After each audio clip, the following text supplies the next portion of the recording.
There's no such thing. In a society like ours, in an economy like ours, there is no such thing as enough.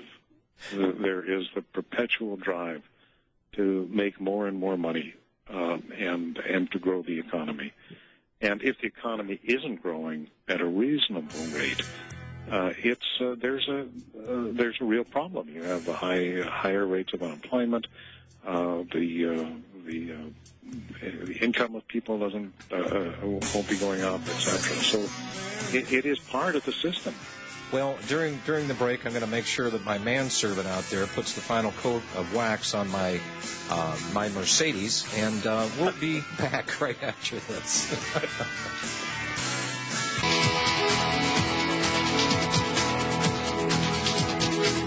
You're tuned in to the National Intel Report, the Real Talk Radio Show.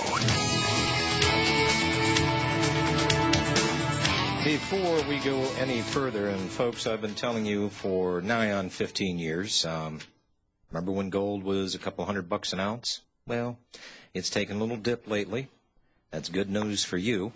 When the hyperinflation hits, which it is most assuredly going to do, that means the cost of everything is going to go up, but I guess your wages and what you're earning where you work is not going to. There's an insurance policy against that. And Robbie Noel, host of The Flip Side, the financial show on this network, which also represents Republic Trading Group. Robbie, what do you have today?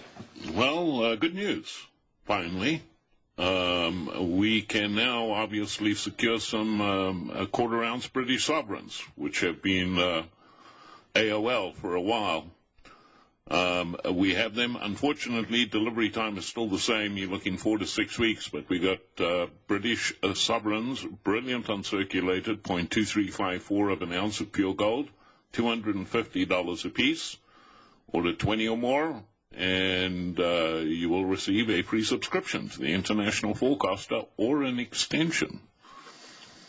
And the package is $5,000 shipped and delivered to your door. And that's just under 5 ounces of gold. It serves me correctly. And a fine ceramic mug. All right. Almost forgot about the fine ceramic mug. Now, Bob Chapman, you had some points and some questions for our guest today, Mr. Magdoff? Right. First of all, thank you, gentlemen, for saving me a whole bunch of time and outlining everything. And then I can put a few points in here. My take on the proper way to solve the problem, which should have been done now almost 2 years ago, is to allow insolvent companies to go under.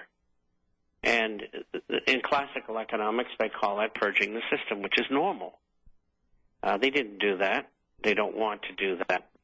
And there's a reason why they don't want to do that. And my take is somewhat different than most other economists. But back in the 60s, we had GATT. It graduated into WTO, the World Trade Organization. And as Fred said, in 1980, things changed. And the reason they changed is that the elitist powers that be had decided that they were going to have free trade, globalization, offshoring, and outsourcing.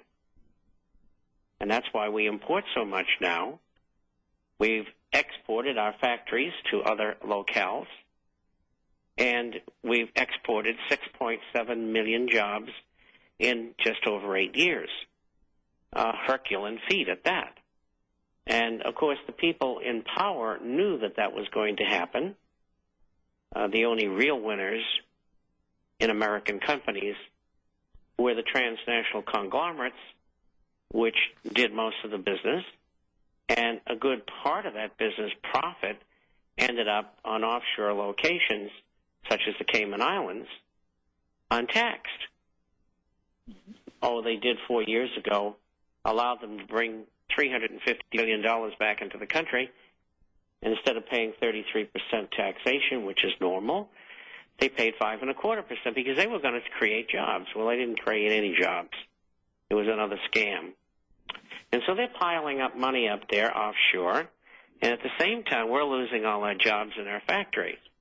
So what's the solution? Well, the first thing is to force the American corporations that are keeping their money offshore to bring it home and tax it at 33% or perhaps even less, maybe 17%, if they reinvest it in the United States. That would be a good step forward. Second step would be to impose tariffs on goods and services. And the reason for that, and incidentally, America's had tariffs ever since 1780. Between 1790 and 1800, they tried British mercantilism, which didn't work, and they reverted back to using tariffs. And so those tariffs will also force companies to bring production back to the United States. And there are other countries that are already doing that. We, in a way, are doing it by subsidizing Chrysler and General Motors, like the French are subsidizing their auto manufacturers, and Russia and China are doing the same, and they are also increasing tariffs. And you're going to see more of it, and I guess hopefully in 2 or 3 years before perhaps the bottom falls out, that maybe we might get some of the business back. But the people on Wall Street knew they had to have another alternative. And as Fred said, they went to securitization.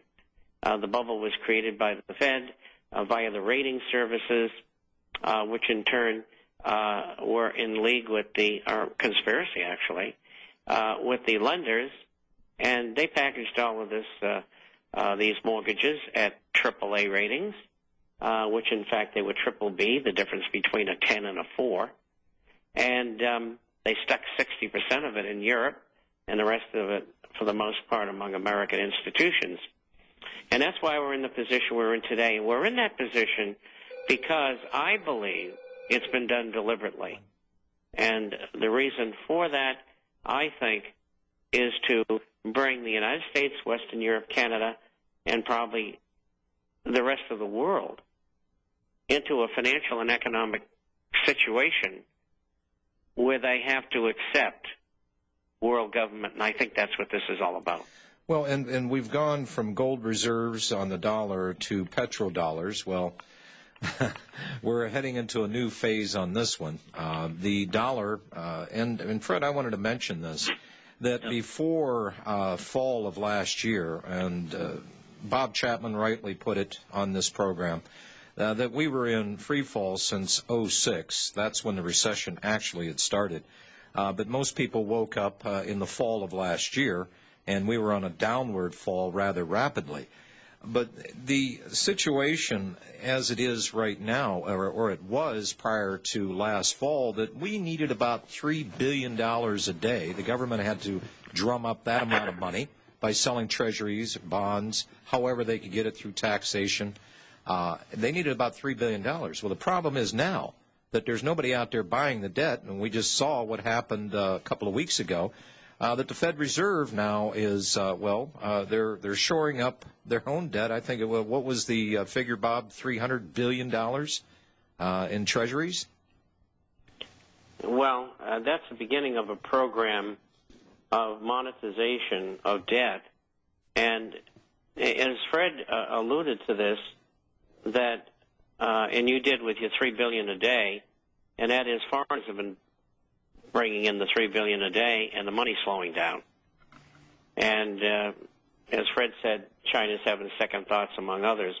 And Japan hasn't been a net buyer for 4 years. And so the ultimate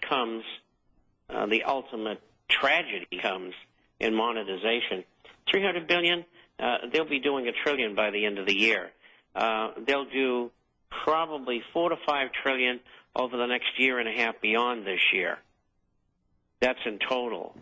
And they're still not going to solve the problem because, as Fred said, we're not solving anything. All we're doing is paying off bad debts when these people should be allowed to go bankrupt.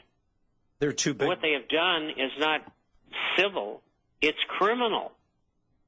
Now, finally, I see some lawsuits are starting in Europe. and hopefully they'll get somewhere. But in Spain is where they're starting. And, I've been in this business for 50 years, and I know what the rules are. It's just like Madoff. He has a special session with the judge so he doesn't have to give up the other several hundred people who were in on the deal with him or tell where all the money went. I mean, what's gone wrong with this country? We've got a bunch of people, as you call them, gangster banksters, and that's exactly what they are. They're a bunch of crooks. Fred, you were going to say?